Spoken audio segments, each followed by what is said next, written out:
masuk neraka.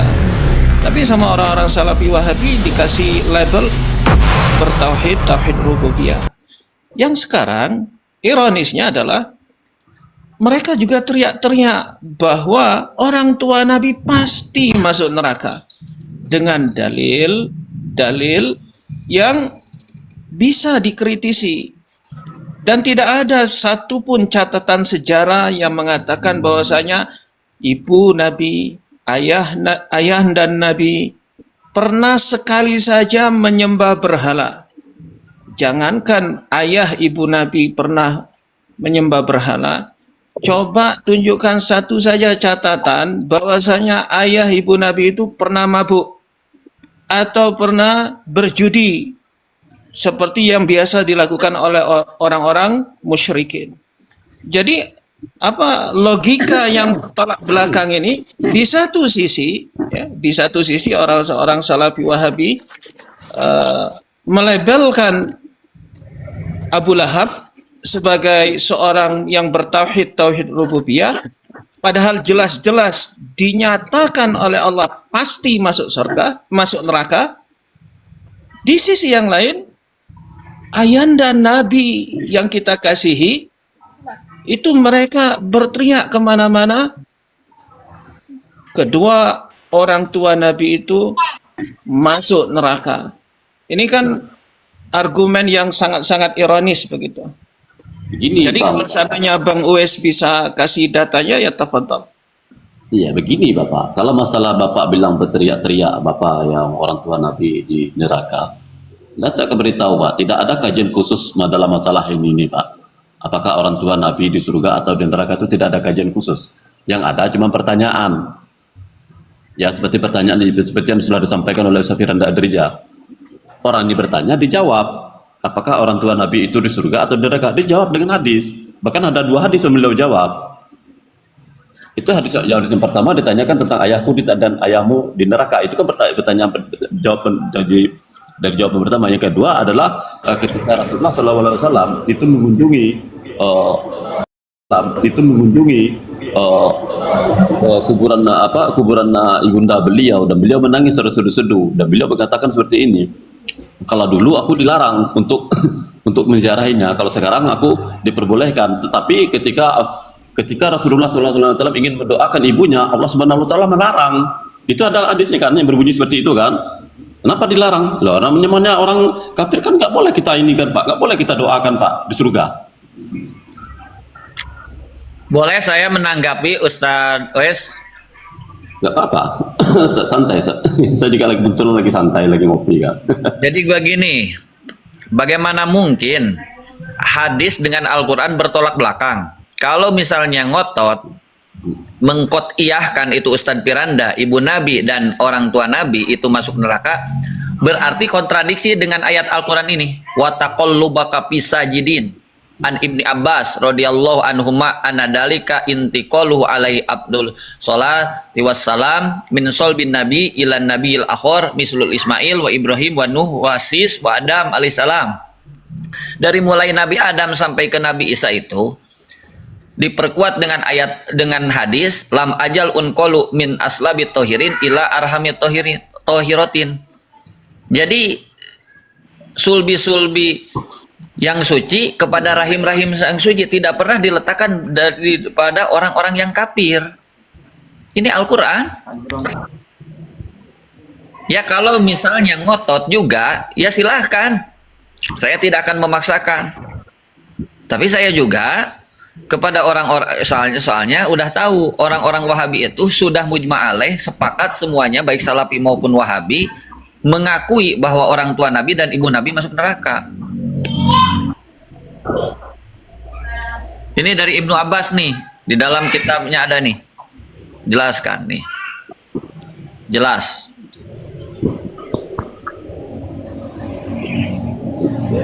Ini apa, saya kalau dengan antum semua, insya Allah Anda bisa santai ya, ya, Anda bisa santai. Tapi kalau yang naiknya itu terang aja, saya bilang ini musuh saya. Kalau Hilman yang naik, saya nggak bisa santai saya kalau dia yang naik itu emosi saya langsung ini. Emosi dia itu meludak. Itu serang saja saya bilang bicara apa adanya. Tapi kalau Bang antum, Wes. ya. Bang Wes, Sebentar. ya kalau seandainya antum diskusi sama Ustadz Hilman, nadanya agak tinggi, agak keras. Ya yang namanya diskusi ya seperti itu. Yang lebih miris lagi Bang Wes? Saya itu baru di TikTok ini, tapi beberapa kali mengunjungi rumah orang Salafi Wahabi.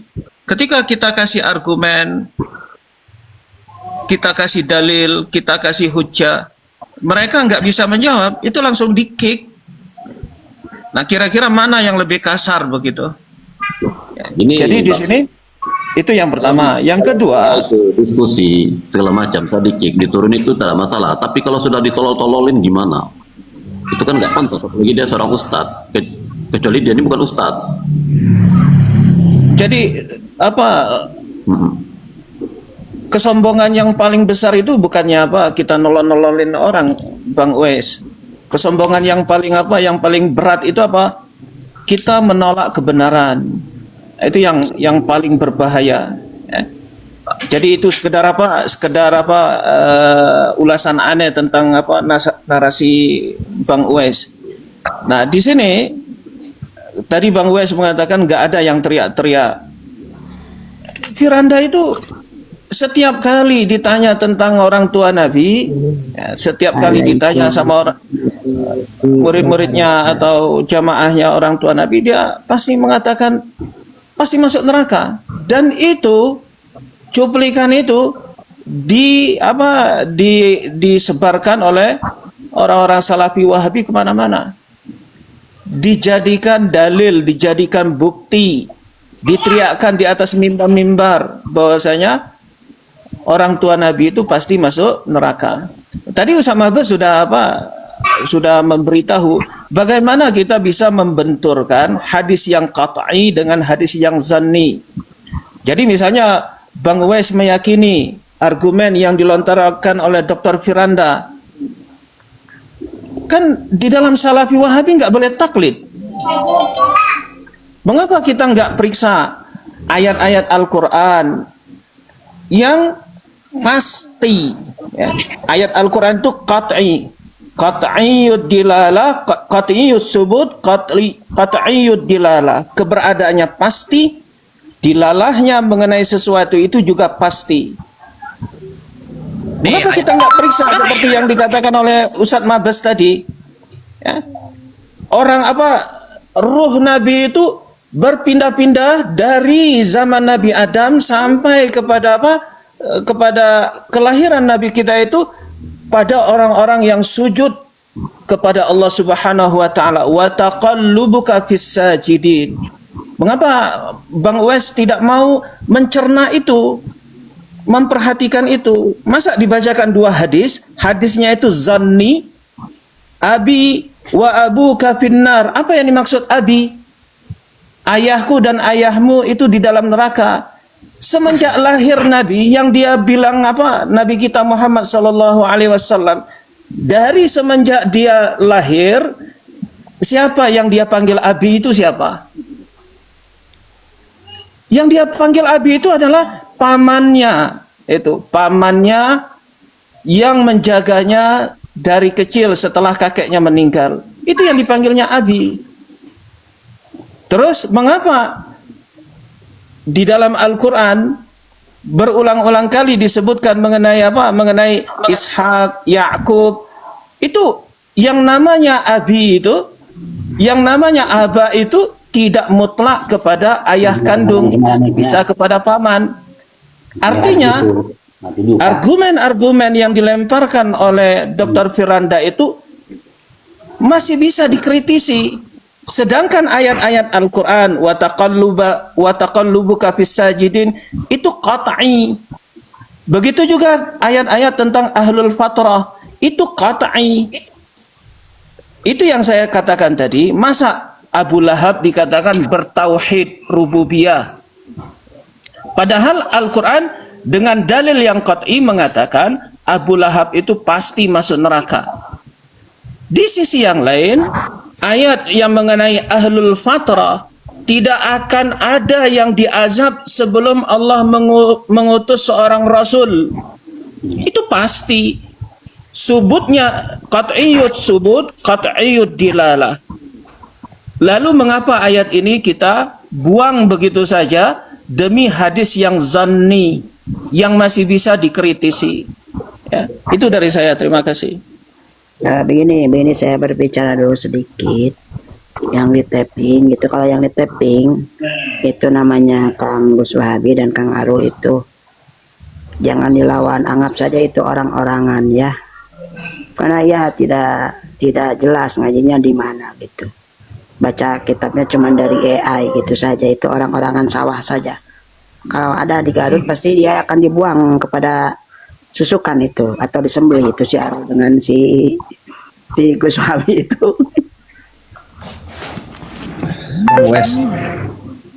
Bang Wes dulu atas ininya, atas ilmu dan pengetahuannya. Anak izin turun dulu, mau siap bekerja. Kang Wes kemana? Kang Wes kemana? Kang Wes?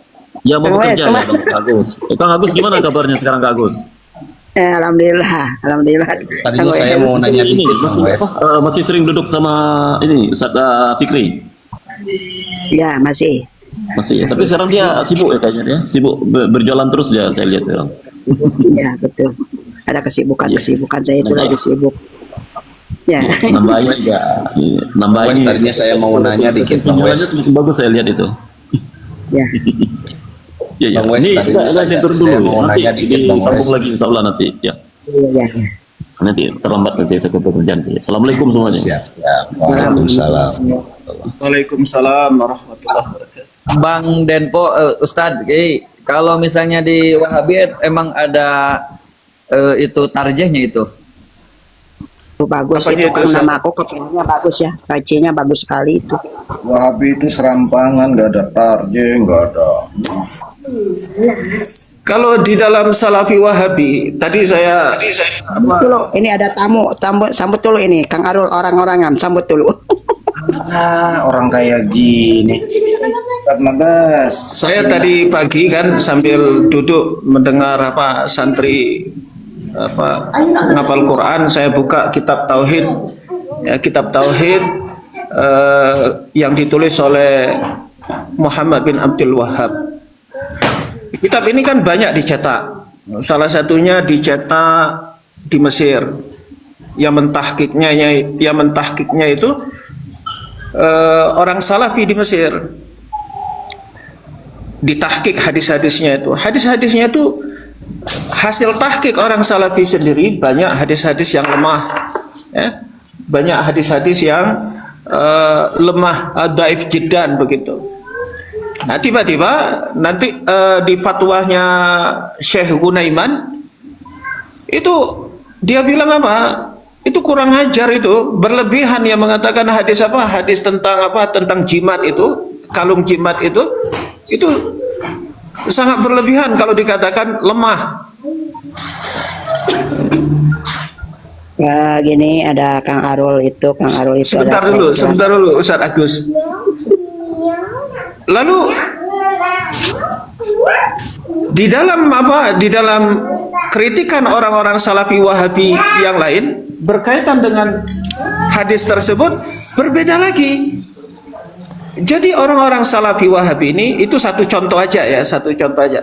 Orang Salafi Wahabi ini tidak ada standar. Nah, karena itu pernah siapa ya, Arul ya, yang bertanya, apa standar saya mengatakan seorang itu Wahabi Salafi? Saya bilang, ya nggak ada standarnya, karena dia mengaku Salafi Wahabi, ya saya bilang dia Salafi Wahabi. Karena di dalam diri Salafi Wahabi itu sendiri tidak ada standar. Mereka berpecah menjadi banyak kelompok, dan setiap kelompok mengatakan mereka yang paling benar. Jami mengatakan mereka yang paling benar, dan tidak sedikit statement Salafi Jamiah itu yang mengkafirkan, menyesatkan Salafi yang lain. Salafi Madakhali begitu juga. Salafi Madakhali mengkafirkan Salafi yang lain, membid'ahkan, mengkafirkan, mensyirikkan Salafi yang lain. Mereka mengatakan Salafi yang lain itu tagut, pengikut tagut, ulama tagut, dan sebagainya. kalimat-kalimat yang kalau kita membacanya, mendengarnya itu merinding begitu. Kalau kita orang Aswaja itu merinding. Karena itu sudah sampai ke level mengkafirkan, mensyirikkan. Nah, itu. Jadi kalau orang-orang Salafi Wahabi ini, setiap individu mereka itu paling benar. Itu. Sehingga guru mereka sendiri berani mereka salahkan. Saya tambah Ustaz Agus gini, Ustaz Agus. Tadi kan si Uwais itu mengatakan tidak ada kajian secara khusus tentang ini. Ya kajian itu ada yang diadakan oleh ulama Aswaja itu mengkajinya dengan teliti, bahkan itu daki sekali ya untuk mengambil keputusan. Seperti itu kajiannya bukan kajian calang-calang, itu kajiannya daki sekali. Kalau dikatakan zaman Nabi tidak ada, ya mungkin tidak tertulis karena zaman Nabi itu belum ramai yang menulis. Terus yang paling menarik itu begini dari Ustadz Dembo tadi. Wahabi itu mengatakan Abu Jahal, Abu Lahab bertauhid, sedangkan orang tua Nabi dikafirkan. Nah ini nyata. Kemudian Gus Wahabi mengatakan, iya orang tua Nabi itu juga bertauhid. Bagi saya satu saja bukti, ada tidak kitab Wahabi yang mengatakan seperti itu? Mengatakan orang tua Nabi bertauhid ada nggak? Atau kaum Wahabi sendirilah yang mengatakan orang tua Nabi bertauhid? Ada nggak? Nggak ada. Semua Wahabi itu meneriakkan orang tua Nabi itu kafir di neraka. Sementara Abu Lahab, Abu Jahal bertauhid itu ngotot ya, diperjuangkan tiap hari, tiap koma, tiap detik. Nyata ini. Ya kebalikan itu. Itu akibat otaknya didengkul itu begitu seperti Gus Wahabi Darul. Urus. Assalamualaikum. Waalaikumsalam. Ini Gus Agus ini dendam sekali dia. Pagi udah ngata-ngatain orang. Ustadz Mabes, itu inna abi wa abaka itu kalau jadi badek musyakalah bisa ya? Itu dari Ibnu Abbas, itu ulama jago tafsir Ibnu Abbas. Betul, berarti badek musyakalah berarti ya? Itu Ustadz Mabes tadi buka kitab apa itu? Kifayatul Awam ya tadi itu? Bukan, ini kitab Nasoihudiniyah. Oh, Nasoihudiniyah. Ya. Itu nasnya kan udah 2. Kalau di Kifayatul Awam itu di bab penceritaan ini kan ada nabi yang marah kepada sahabat, yang setiap kali anak Abu Jahal itu ketika menjadi makmum, imamnya itu membaca tabat yada. Itu ada itu. Ada itu dimarahi. Ya, tadi kan bercerita tentang Raja Abraha. Orang Abraha itu sudah kafir, ingin menghancurkan Ka'bah. Oh itu jadi begini, ceritanya tuh begini Ustaz. Iya, ceritanya itu kan begini. Kalau kita runut dari awal kan begini ya. Kitab-kitab Samawi ini kan masih berlaku, sehingga nubuah tentang Nabi itu dibaca oleh Naufal bin Waraqah, kan gitu ya? Iya. Kalau itu tidak berlaku, maka orang tidak akan tahu nubuah Nabi. Artinya begini, di zaman itu disebut zaman Fatroh itu memang ya seperti itu yang sudah dibahas tadi. Akan tetapi ada beberapa orang yang masih taat. Iya. Masih taat. Jadi masih ada panduan. Dan orang yang masih ada panduan inilah yang dibebaskan azabnya. Kalau orang yang jelas-jelas kekafirannya ya tidak. Kan gitu ya. Mereka tahu sebenarnya itu. Cuman syariat ketika itu kan tidak sama dengan syariat sekarang.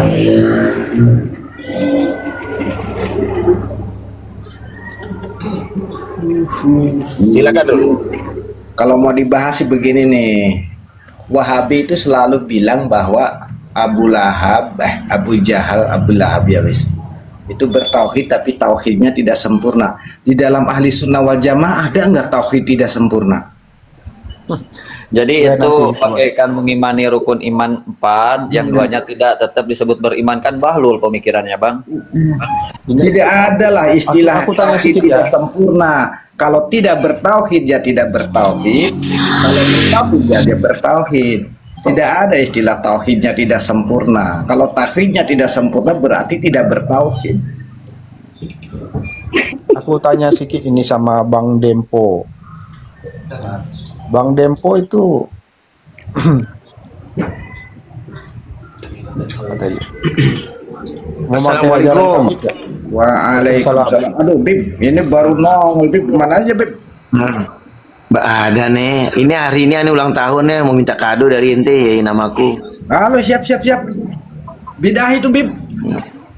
Ih nggak apa-apa beda, yang penting dapat kado ulang tahun Jakarta nih sama. Siap. Berapa sih harganya kado? Siap. Ya, nih ya namaku.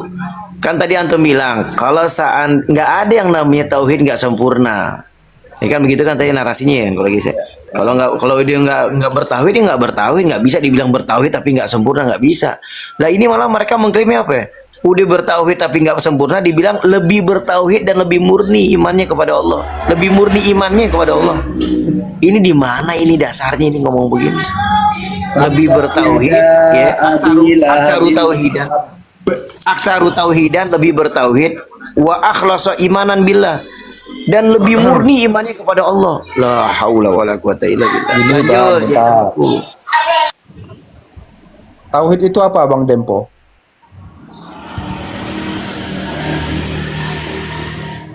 Sebentar, Arul. Jadi nanti dulu tanyanya begini. Kalau kita mau diskusi pakai data begitu. Bang Dempo, nanti dulu Bang Dempo. Ya gini Bang, kalau aku bertanya Standar berarti aku dulu, Bang Jadi- Arul, saya tanya dulu. Bang Sebentar, Arul, standar sebentar. ilmiahnya apa Bang Arul? Standar ilmiahnya apa? Tanya dulu. ya Quran dan Tentang Islam. hadis. Standar ilmiah memahami hadis menggunakan ilmu apa? Aduh, nantilah Bang, nanti aku sama Ya Bang udah, Dempo kalau bilang. enggak Aku ada, suka nih sama tolong Bang nggak Dempo usah ini, dia diskusi. jujur. Nggak bisa diskusi kalau nggak ada Bang. Ya udahlah, nggak usah dinaikin ya Nggak kalau nggak bisa nyambung. diskusi. Yang naikin aku siapa tadi? Ya, Kalau lumayan, kita Bang. diskusi Bang. tidak ada landasan. Diskusi aku nanya aja Bang. Ilmu tajam. Bertanya itu pun banyak macam, banyak jenis. Ada bertanya karena nggak tahu, Gini Bang, ada bertanya kita kan karena lagi ingin persoalkan masalah menguji, tauhid. ada yang bertanya ingin berdebat. Nah, seringkali ketika dibilang begitu, dia bilang, oh saya ini bertanya karena tidak tahu. Yang mirisnya itu ketika sudah dikasih tahu, dia bantah. Jadi nggak apa-apa Arul mau diskusi atau bertanya, tetapi ya pakai fakta begitu, pakai dalil, Ini, Bang. pakai argumen. Jadi Aku bangun, jangan memframing, menuduh seperti itu. aku bangun argumen dari jawaban Bang Dempo. Pertama, tauhid itu apa? Berarti Arulnya itu bukan ingin bertanya, ingin diskusi. Nah, maka kita dudukkan dulu. Kalau Arul mau diskusi, kalau teman-teman yang lain sudah malas sama Arul, kalau saya nggak apa-apa, saya ladeni. Tetapi saya meladeni Arul pun, ya kita harus sepakati dulu. Kita sepakati dulu aturan diskusinya gimana. Itu. Ini saya berbicara dulu. Moderator Kang. siapa? Ayo. Berbicara dulu ya, sedikit. Siapa? Sedikit berbicara saya itu, anggap saja Kang Alu itu orang-orangan sawah ya. Gitu saja. Siapa? Nih. Ya Mabes kalau bisa mah, kalau bisa. Ya Mabes kalau bisa mah, kalau yang nggak bisa menampilkan redaksi, referensi, data turunin. Model-model Arul sama Gus Wahabi itu turunin. Nggak apa-apa Bib, jadikan berhala Bib, jadikan berhala. Jadikan berhala aja ya wis. Kita salib nanti ya Bib. Kita salib dulu Bib, sebelum diturunin Bib. Gini loh, kan nuduh orang itu yang mengatakan Tuhan dia. 3 tauhid itu sesat. Anda sendiri juga memakai kaidah tauhid. Kaidah ini nggak pernah diajarkan spesifik oleh Nabi. Rul. Ini hanya simpulan. Makanya kita bangun dari Udah minum simpulan obat belum, Bro? dasarnya. Udah minum obat belum pagi ini? Kalau kalian menolak 3 tauhid, jelaskan dulu apa itu. Si Hamid nih. Tuh kata di bawah biarkan untuk hiburan katanya. Siap, bis. Gak ada Kalau menolak ilmu. menjelaskan ya nggak apa-apa. Tadi Aku nanya. tahu kalian itu. Gus Wahabi, kata Gus Wahabi aneh ketakutan dari mana? Wong inti nggak bisa ngambilkan redaksi data. Arul, bagaimana Arul mau diskusi sama orang? Belum apa-apa, Arul itu sudah menuduh yang tidak Yang pernah menuduh siapa, Bang? dikatakan Yang oleh menuduh kan orang. kalian duluan. Gini, nanyanya gini. Bagaimana Tadi kan- kamu bisa diskusi dengan orang sementara kamu belum jadi orang gitu? Ini betul Bang Dempo. Tadi Abang Dempo memang belum mengeluarkan statement tentang dari tauhid sesat ini, tapi teman-teman Barusan aja Arul makanya aku bilang tanyanya sama Bang Dempo. Arul bilang bahwasanya kami mengatakan tauhid itu sesat. Itu kan framing. Nggak ada satupun yang mengatakan tauhid itu Tidak tahu, sesat. Bang, jangan dipotong. Lah, saya nggak motong. Arul ngomong, saya nggak motong. Saya ngomong dipotong-potong. Iya, 3 Saya nggak tauhid. tahu standar ganda. Jadi kalau Arul aku mau katakan. diskusi dengan saya, mau, boleh. Udahlah, nggak usah- nggak Tapi bisa lah, pakai argumen, pakai fakta, pakai dalil. Kan sayang kalau waktu kita habiskan untuk diskusi hal-hal yang nggak ada juntrungannya, nggak jelas dasarnya, nggak jelas argumennya, nggak jelas dalilnya, kemudian sekedar sekedar logika yang ngawur begitu. Waktu saya habis, waktu Arul habis, yang dengar pun sakit kepala. Jadi kalau Arul mau diskusi dengan saya, kita buat dulu aturannya bagaimana. Harus ada Aku data lah. katakan, Diskusi yang benar itu harus ada data. Tapi begini Rul, atau yang paling bagus ini begini, ini permulaan dari segalanya ya. Nanti kamu datang ke komal-komal yang senafsu dengan kamu, beritahu tantangan ini, wahai Wahabi, kita ditantang oleh Basmi. Mau pilih Ustadz Dempo boleh, mau pilih 151 boleh, namaku boleh, Mabes boleh, silahkan pilih. Ya, mau Agus Garut boleh, silahkan. Tentukan di mana tempatnya, room yang netral. Itu Rul. Karena mereka juga pintar pakai data sebenarnya. Cuman data mereka itu ngutip-ngutip setengah-setengah kitab dikumpulin. Mirip si A, mirip Ibnu Syihab. Ibnu Syihab itu loh mengatakan ini terlanat. Dia ngambil sedikit perkataan ulama, diambil sedikit-sedikit. Sama mirip dengan Wahabi. Ini kata Sultan Mataram, katanya nggak ada yang berilmu, gimana mau diskusi. Sultan Mataram udah kalah itu. Nasib Udah Sultan Mataram naik. Mataram malam tadi ya, Bim pun ngomong diturunin, Bim ngomong diturunin, kan lucu. Sultan Mataram itu jagonya jago kalah kanan dia. dia itu, jago kanan dia itu. Jago kanan deh Sultan Yai Mataram Hasani itu. naik baru kalau ngomong kanannya diturunin. Yai Hasani naik baru ngomong diturunin. Coba buktikan di sini bahwa fatwa Habibiyah itu. Mataram itu sesat itu. Jadi yang adil dong kalau di room kamu itu. Kasihan ustadz-ustadz itu. Bib Mafun itu Bib ngomong diturunin. Belum ada 5 menit diturunin. Terus ngomong lagi baru menjelaskan diturunin. Wah, nggak adil begitu, namanya ketakutan itu namanya ketakutan, trauma tuh si Mataram. Dia menolak menghadapi fakta kebenaran. setan Mataram itu kenapa? Karena jago kanang, kalau di kanangnya bisa memiut itu. Tidak bisa bawa data. Datanya itu potong-potongan. Ini dulu lama kamu. Bentar. Itu Gus Wahabi kemana kok turun apa diturunin? Takut dia. Turun dia turun. Oh, takut ini. berarti.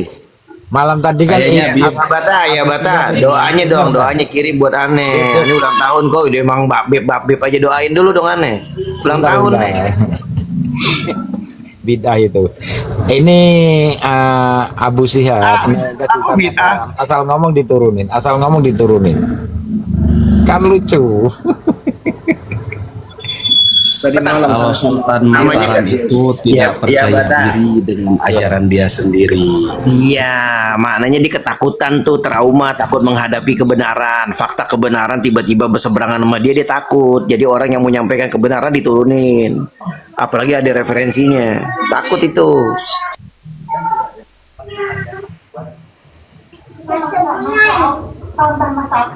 Notabene seorang ustadz kok gitu ya. Ustadz dia, masa Ustadz kayak gitu? Takut kebenaran. Kemarin saya sempat ketika di roomnya Mataram ya. Ya, Itu saya dengar dia bilang ya, ketika itu dia bilang dia baca satu ayat, setelah dia baca satu ayat dia bilang jangan dibantah-bantah. Kalau dibantah-bantah berarti kalian membantah ayat-ayat Allah. Padahal dan orang-orang Salafi Wahabi gayanya begitu, dia baca ayat, dia baca hadis, kemudian dia pahami sesuai dengan nafsu dia, lalu dia bikin statement. Kalau kamu membantah, berarti kamu membantah Al-Quran, membantah hadis Nabi, menolak Allah, menolak Rasul. Doktrin tuh, doktrin. Padahal ayat yang dibacanya itu tidak sesuai dengan yang dia pahami. Yang dibantah orang itu bukannya Al-Quran, bukannya hadis, pemahaman kamu yang menyimpang. Pemahaman kamu terhadap ayat, terhadap hadis tersebut yang tidak sesuai dengan prinsip-prinsip keilmuan.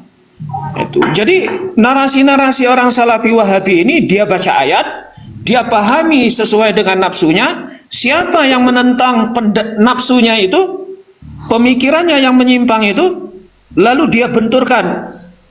Anda telah melawan Al-Quran, Anda telah melawan hadis. Seperti itu gaya-gaya orang Wahabi. Betul, betul. Kayak begini Ustaz Dempo. Ini sifat 20 adalah syariat Islam. Wajib diimani sifat 20 seandainya nih kita ngomong nih. Ayat Al-Qur'annya apa? Zalika kitabul la raiba fi. Kamu menentang ayat ini bahwa Allah ini adalah wujud. Allah ada. Kamu menentang Allah itu tidak ada. Allah ini ada, jangan kamu tentang Allah tidak ada.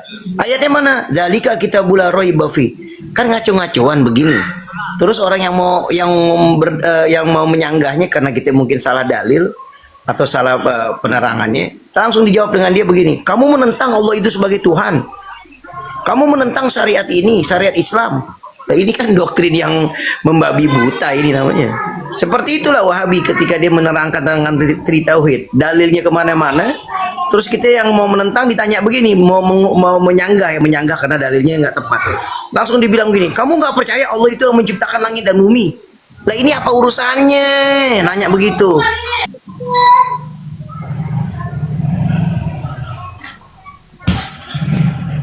Itu ada saya posting fatwanya Bin Bas ya. Bin Bas itu mengatakan merayakan pekan Muhammad bin Abdul Wahab amrun wajibun, perkara yang wajib. Artinya siapapun ya, mungkin ya orang-orang Salafi Wahabi di Indonesia rata-rata nggak ikut merayakan pekan Muhammad bin Abdul Wahab. Berarti dia sudah berdosa itu, karena menurut Bin Bas itu amrun wajibun, perkara yang wajib, kalau dilakukan berpahala, kalau ditinggalkan berdosa. Maka orang-orang Salafi Wahabi Indonesia yang nggak pernah ikut acara pekan Muhammad bin Abdul Wahab itu ya berdosa semua. Terus dia bilang apa? Wa huwa min a'zamil qurubat ilallah. Ikut perayaan sepekan Muhammad bin Abdul Wahab itu merupakan takarub yang paling agung untuk mendekatkan diri kepada Allah. Lah orang ke kuburan berdoa kepada Allah, mendekatkan diri kepada Allah dibilang sesat, syirik, masuk neraka. Kan ironis begitu. Sedangkan kalau seandainya dia takarrub dengan apa? Dengan Muhammad bin Abdul Wahab, amrun wajibun. Jadi seakan-akan agama kita ini, Al-Quran kita ini, hadis kita ini, satu-satunya yang mewakili itu hanya orang Wahabi Salafi aja. Satu-satunya yang bisa memahami ayat Al-Quran itu hanya orang Salafi Wahabi. Apabila kita berbeda dengan pandangan, pemahaman, kesimpulan yang diambil oleh seorang Salafi Wahabi, ya sudah, kita ini dianggapnya menentang Allah, menentang Rasul. Kafir. Ya, jangankan kita, Muhammad bin Abdul Wahab sendiri mengatakan fikih itu syirik. Betul. Emang Wahabi dobol. Kita ini dianggap kaum mu'attilah. Coba bayangkan, dikira kita menolak kepada asma wa sifat, dan dobol itu kan Bib pemahamannya. Kak, saya dianggap mu'attil atau tahrib. Dobol pemikirannya itu. Soleh Fauzan ada bikin kitab ringkasan fikih. Berarti ahli syirik itu kalau menurut Muhammad bin Abdul Wahab, kalau dia masih hidup bisa disirikkan itu si Soleh Fauzan. Iya, oleh Muhammad bin Abdul Wahab. Makanya si Sultan Mataram juga itu adalah penganut bid'ah karena dia tahu doib hadis soheh, karena dia ngaji mustalahul hadis. Kalau misalnya benar itu adalah bid'ah ngaji mustalahul hadis. Terus kita cek, kita dengerin kajiannya si Mataram. Kalau dia bahas tentang wudhu, tentang sholat, ya. Kalau dia bahas fikih, berarti dia lagi bahas kesirikan tuh. Hati-hati tuh. Kalau Muhammad bin Abdul Wahab masih hidup bisa disirik-sirikin tuh. Halal darahnya, bisa digituin.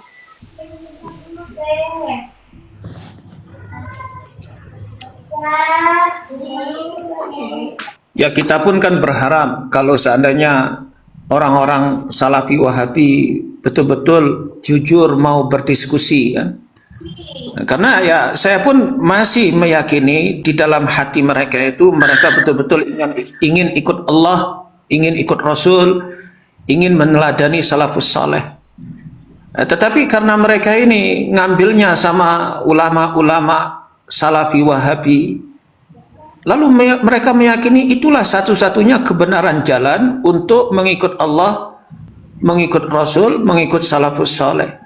Jadi sebenarnya di dalam hati mereka itu ya mungkin masih ada niat ya, untuk betul-betul jujur menempuh jalan Allah ini.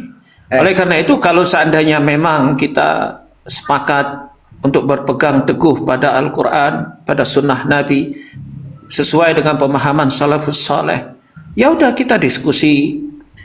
Argumennya apa Al-Quran, argumennya apa hadis Nabi, argumennya apa salafus saleh. Kita paparkan satu demi satu. Kita cari kebenaran itu.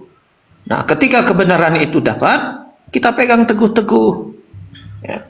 Jadi jangan sampai ketika kita diskusi, nah, kita nggak mau mendengar argumen pihak lain. Ya. Atau kita diskusi setelah sudah diberitahu ayatnya, diberitahu hadisnya, ngeles. Nah ini itu kan nggak baik. Kalian ini kok tega-teganya Arul dikacangin. Dia pengen diajak ngobrol loh. Pengen disebut Ustaz, paham agama. kesalahan di Wahabi ini belajarnya itu hanya satu sisi.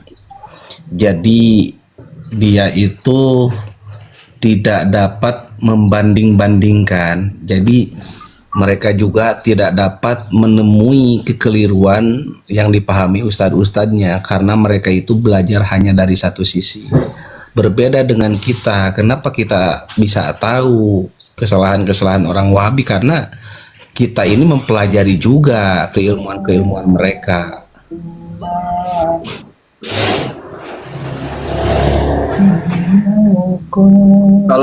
Kalau Arul berbicara tentang masalah Wahabi, pasti saya lebih Wahabi daripada Arul. Bukan Wahabi. Wahabi itu nggak ada di zaman Nabi. Bahkan seringkali saya dapati orang-orang Salafi Wahabi itu sendiri, itu mereka nggak ngerti apa sebenarnya hajaran Salafi Wahabi. Saya pernah diskusi dengan beberapa alma mater saya. Mereka itu kan ada yang tamat Mesir, ada yang tamat Madinah. Ketika itu tentang sifat-sifat Allah. Saya bilang, yadun itu sifat Allah menurut kamu. Rijulun sakun itu bagi kalian itu sifat Allah. Ainun itu sifat Allah. Tiba-tiba mereka yang ini nih tokoh salafi ya, tokoh salafi di Sumatera Barat. Dia bilang apa? Kapan yang namanya tangan, yang namanya mata itu menjadi sifat Allah? Akhirnya saya bukakan datanya. Syekh-syekh mereka mengatakan itu sifat-sifat Allah. Ainun hakikiyah, yadun hakikiyah, sakun hakikiyah. Langsung lari dia. Artinya sebagian besar orang-orang Salafi Wahabi ini sendiri nggak ngerti, tidak tahu apa saja yang diajarkan di dalam kelompok orang-orang Salafi Wahabi ini. Akidah yang bagaimana yang mereka coba cekokin ke dalam otak-otak mereka ini. Jadi kebanyakan orang-orang Salafi itu sendiri nggak ngerti.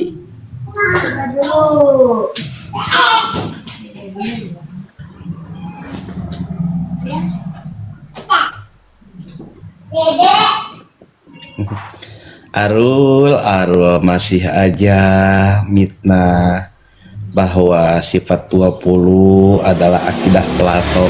Sedangkan kamu tidak dapat menemukan buktinya dan kamu tidak pernah mau belajar.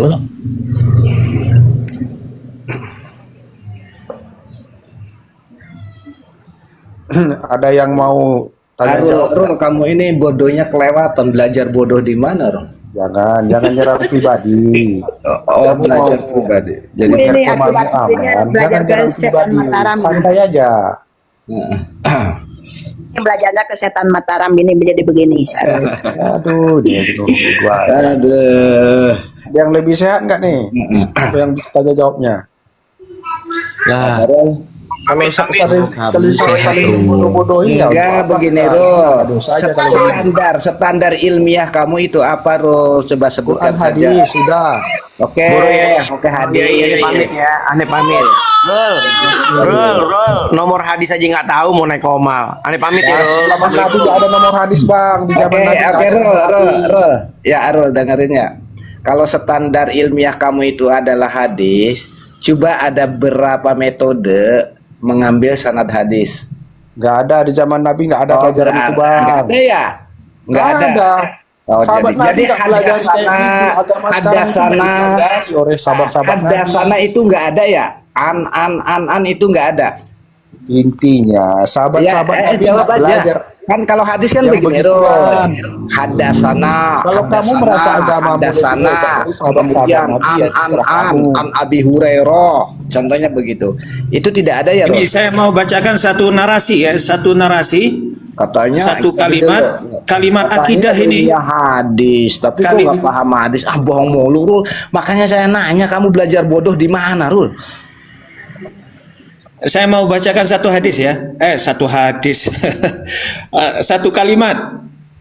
Kalimatnya ini berbunyi innal hawadisa takumu bizzatil ilahiyah wa annal aqla wasyar'a la yamna'ani min dzalik. Sesungguhnya innal hawadisa, sesungguhnya hal-hal yang hawadis, hal-hal yang baharu, makhluk, takumu berada bizzatil ilahiyah. Ada makhluk, ada hawadis yang berada di dalam zat Tuhan. Dan sesungguhnya akal, wa annal aqla wasyar'a, dan sesungguhnya akal dan syariat, la yamna'ani min zalik, tidak menolak hal itu. Nah, kira-kira kalimat ini orang-orang Salafi Wahabi kebanyakannya pernah dengar nggak? Jawab. Ini doktrin yang apa? Yang Ini masalah dia nanya ke ulama-ulama besar Salafi Wahabi ini pegang betul-betul ini. Jawab, Rul. Dia itu mengajukan pertanyaan itu ke Salafi Wahabi. Aku bukan Jawab, Salafi. Rul. Jawab, Rul. Jadi Arul bukan Salafi Wahabi. Alhamdulillah. Barakallah Arul. Terima kasih banyak. Dia Wahabi mendekati Kristen. Aha, mulai. Betul tidak, Rol? Kalau Nabi, bentar, kalau Nabi menyebut agamanya itu beraliran, berfirqoh, aku ikut itu. Kamu tahu Nabi Kalau dia bicara nggak seperti itu menyebutkan dari salah, mana? Rol, Syiah, Rol. lain-lain, aku nggak ikut. Rol, kamu tahu Nabi berkata seperti itu dari siapa? Langsung dari Nabi. Loh, ini kan pertanyaanku sebaliknya. Nabi ada nggak menyebutkan itu firqoh itu? Tahu Wahabi, Nabi Salafi, berkata yang kemudian Aswaja, jadi hadis. Kamu tahu dari Naqsabandi, mana? Syafii. Dari Nabi Ada nggak Nabi langsung menyebutkan? atau Kenapa dari jadi saya orang yang dituntut? lain? Rul jawab. Rul. Saya ulangi lagi ya Rul. Kamu tahu hadis, tahu Nabi berkata, kamu dengar dari siapa? Apa langsung dari Nabi? Dari Bukhari. Itu sanad namanya, katanya nggak ada sanad zaman Nabi. Bukhari sanad kah? Ya sanad lah, itu Ini yang sanad. bisa beda ini. Bukhari itu periwayat. Sanad. Sanad itu. Sanad ilmu itu Rul. Katanya paham hadis, tapi nggak tahu sanad. Nggak ada di zaman Nabi sanad Rul, kata kamu. Berarti kamu harus langsung ketemu Nabi lah Rul, kalau nggak ada Yang lain sanad. ada nggak yang lain? Celak Rul, ini kayaknya otak kamu ini kemasukan air kayaknya Rul. Ya, otak. Yang lain ada nggak? Ini mau Aduh, katanya turun dulu ini ya saya. hadis dibawa ke sana Sama aja saya itu kata. mau turun dulu mau lihat ke sawah itu masih ada nggak orang-orangan seperti Arul di sawah. Nih saya bacakan satu lagi. Saya bacakan satu lagi ya. Ya, aku dengar Pernah nggak Bang orang-orang Salafi Wahabi mereka itu mengetahui akidah ini? Ya. Annallaha ta'ala lahu haddun yatamayyazu bihi anil makhluqat. Sesungguhnya Allah Subhanahu wa taala itu ada had, batasan. Ada batas yang membedakannya dari makhluk. Ya, jadi Allah itu terbatasi. Ada pembatasan bagi Allah. Nah, kira-kira orang Salafi Wahabi, ya, orang-orang Salafi Wahabi di Indonesia ini, pernah enggak mereka itu bahwasanya akidah yang sedang didoktrinkan ke otak mereka, ke hati mereka itu akidah-akidah seperti ini? Jawab Rul, jawab. Begini ya, biar aku jawab, tapi aku bukan menjawab. Dan akidah ini dibungkus dengan apa? Bungkus yang sangat apa? Yang sangat menarik, menggoda. Inilah jalan mengikuti Al-Quran, jalan mengikuti Sunnah, jalan meneladani salafus saleh. Itu kata Inilah Bapak. jalan yang paling sunnah. Selainnya bid'ah, sesat, masuk neraka. Udah. Pertama Bang, boleh aku nggak menjawab, tapi bukan atas nama Salafi Wahabi, gimana? Ayo Wahabi jawab, Wahabi jawab. Gimana Bang Dempo? Jawab Wahabi, ayo jawab. Kira-kira apa Arulnya pernah nggak dengar kalimat ini? Ya aku benar, aku menyetujui kalimat itu. Nah tuh kan Wahabi. Kira-kira Arul pernah dengar nggak kalimat ini? Ya kalau secara pas teksnya enggak, tapi dari esensinya itu pernah aku dengar. Allah Pernah itu mendengar. terbatas. Terus Arul meyakininya itu benar. Ya, Allah itu memang terbatas. Oh, Plato Dari ini, hal-hal yang Plato tidak mungkin ini. kepadanya. Plato Misalnya, ini. Allah Maha Kuasa. Coba. Dia itu tidak Jadi mungkin. Arul tidak pernah melihat teksnya. Tidak pernah membaca kitabnya, nggak tahu asalnya dari mana, dan tiba-tiba Arul meyakininya itu benar. Iya, makanya Bang, Kira-kira kita kalau bahas- cara berpikir, cara beragama seperti ini, kira-kira gimana Ya lah ya? gini Bang, kita bahas dulu bentar, aku kasih ngomong lah. Tapi itu pemahaman Plato, Rul. Bentar, sabar Ya dulu. udah silakan pemahaman Platonya Allah itu kan dijelaskan. Maha Kuasa. Silakan, iya, siap Plato, siap. Ya. Allah itu terbatas dari tidak maha kuasa. Misalnya Allah itu terbatas, tidak bisa menjadi manusia seperti kaum sebelah. Nah, Itu Plato terbatas betul, sama Plato ini. Plato asli. Kalau Islam bukan begitu pembahasannya, Plato ini. Nama aku ini nyerempet terus. Iya, soalnya ini kan pembahasan Plato, Rul. Sebentar, namaku sebentar. Izin ya namaku ya sebentar. Jadi Arul, kalau itu mau kita bahas, karena ini kan tentang agama kita ya, maka kita pakai standarnya dulu. Standar agama kita ini apa? Al-Quran, hadis, salafus saleh. Nah, pertanyaan yang paling sederhana, mana Al-Qur'annya, mana hadisnya, atau seorang salafus saleh yang mengatakan bahwasanya Allah itu punya had. Ya, monggo silakan. Aku tanya Bang Dempo sedikit ya. Sedikit aja nih. Nah, balik wis. Ini nama aku ini ikut terus ini. Ya kalau ada pertanyaan dijawab, jangan muter-muter, Rul. Bang Dempo mengaku Otaknya ketendang keledai kayaknya Rul ini. Bang Dempo menganggap Allah itu bisa jadi manusia nggak? Dia begini, Arul.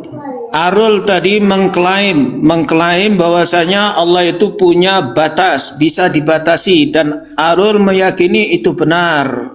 Iya. Karena ini permasalahan agama, mana Al-Qur'annya yang mengatakan Allah itu punya batas, mana dalil-dalil hadisnya Allah itu punya batas, mana salafus saleh yang mengatakan Allah itu punya batas, yang mengatakan Allah itu punya batas. Itu dulu, jangan yang lain-lain. Sehingga diskusi kita ini teratur, nggak melebar kemana-mana.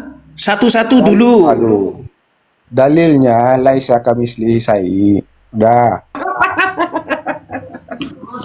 Sekarang aku tanya Bang Dempo, Allah bisa jadi manusia nggak? Sebentar. Kan Arul sudah ngasih dalil, laisa kamislihi syai'. Di mana di dalam ayat itu yang mengatakan Allah punya batas? Monggo. Iya, batasnya Allah itu dibatasi, dia itu nggak bisa sama dengan makhluk. Itu batasnya. Berarti, nah di sini yang berarti Arul itu nggak ngaku Wahabi Salafi, tetapi cara berpikirnya mirip-mirip sama orang Wahabi Ya, gini, Salafi. Bang. Sebentar. Kalau mirip satu hal, apakah Abang bisa memastikan itu sama objeknya? Nah itu framing lagi. Saya mengatakan mirip, lalu Arul mengatakan sama. Itu kan framing. Saya mengatakan karena Enggak, saya apa-apa, kalau menerima. dibilang mirip, nggak masalah. Sebentar. Saya menerima pengakuan Arul bahwasanya Arul bukan Wahabi Salafi.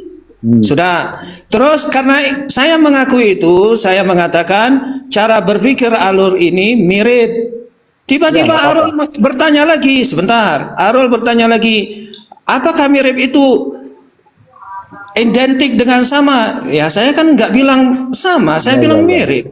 Ya nggak apa-apa, mirip. Nah, jadi cara berpikir Arul ini mirip sama orang-orang Salafi Wahabi. Menyebut ayat, menyebut dalil yang nggak jelas kemana dilalahnya itu, istidlalnya itu bagaimana.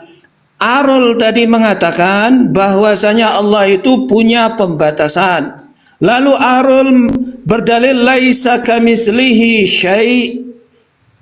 Laisa kamislihi syai'. Tunjukkan di mana kata saya, tunjukkan di mana Allah itu ada pembatasan di dalam ayat itu. Iya, Ternyata Arul nggak bisa membuktikan ayat itu di mana, kesimpulan argumen Arul di mana itu berbeda jauh. Kalau Abang dari ayat itu saja tidak bisa menganggap ada pembatas, aku bingung juga nih. Allah tidak sama dengan makhluknya. Berarti kita udah membatasi Allah itu nggak boleh jadi makhluk, kan begitu? Abang setuju nggak itu argumen itu? Allah tidak sama dengan makhluknya, berarti kita batasi Allah sama dengan makhluk. Nggak boleh Allah sama dengan makhluk, itu udah kita batasi, Bang. Jadi kita berbicara tentang Allah. Tidak bisa kita pakai argumen pribadi. Orang-orang salafi aja, orang-orang salafi wahabi aja masih enak dengarnya. Apa kata orang salafi wahabi? Kita mensifatkan Allah sebagaimana Dia mensifatkan dirinya sendiri. Kita mensifatkan Allah sebagaimana yang Allah sifatkan untuk dirinya sendiri. Itu orang salafi wahabi aja bilang begitu. Maksudnya apa? Selama Allah tidak menyebutkan sifat-sifat, nama-nama ke atas dirinya, kita tidak boleh bilang sifat ini ada pada Allah, nama ini ada pada Allah. Kita mengatakan itu adalah sifat Allah kalau Allah bilang memang itu sifat Allah. Jadi saya ngerti argumen apa retorika yang mau dibangun sama Arul itu, insya Allah saya ngerti. Tetapi saya bawa kepada Arul untuk berhati-hati. Kita tidak mengenal Allah kecuali Allah kenalkan dirinya untuk kita. Jadi ketika Allah tidak pernah mengatakan Dia ada had, kok berani-berani kita mengatakan Dia ada had? Assalamualaikum Ustaz.